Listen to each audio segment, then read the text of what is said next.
এগুলো ছিল উইন্টার আসার আগে বাগানের শেষ সবজি। Hello everyone, welcome back to my channel দেশি গার্ল ইন ইউএসএ। সামারের শেষের দিকে আমার শ্বশুরের বাগানে দুটো লাউ ছিল, তো একটা আমাদের জন্য এনেছিল আর একটা ওনাদের বাসার জন্য রেখে দিয়েছিল।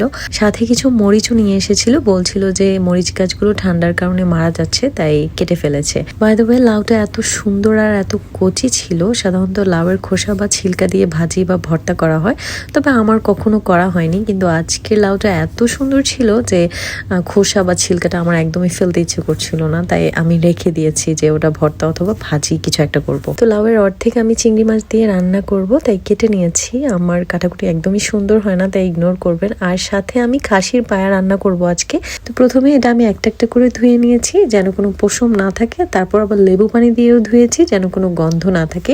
এছাড়া আমি রান্না করার সময় লেবু ইউজ করি, তাহলে একটু গন্ধটা কম লাগে। তো আমি পেঁয়াজগুলো একটু বড় বড় করে কেটে সব মশলাপাতি একসাথে দিয়ে চুলায় বসিয়ে দিব। আর এটা এত সময় চুলা থাকবে যে পেঁয়াজ বড় করে কেটে দিলেও গলে যায়।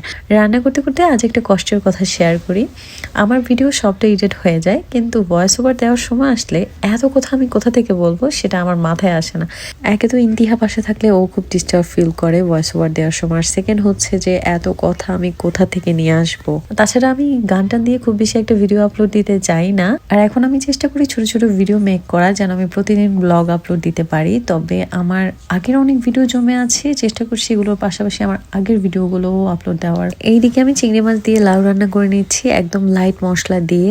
আর আমার ভিডিও দেখতে যাদের ভালো লাগে তারা প্লিজ আমাকে সাপোর্ট করবেন। তো আজকে ব্লগটা এখানেই শেষ করছি। Thank you so much for watching this video and don't forget to subscribe my channel. Bye by.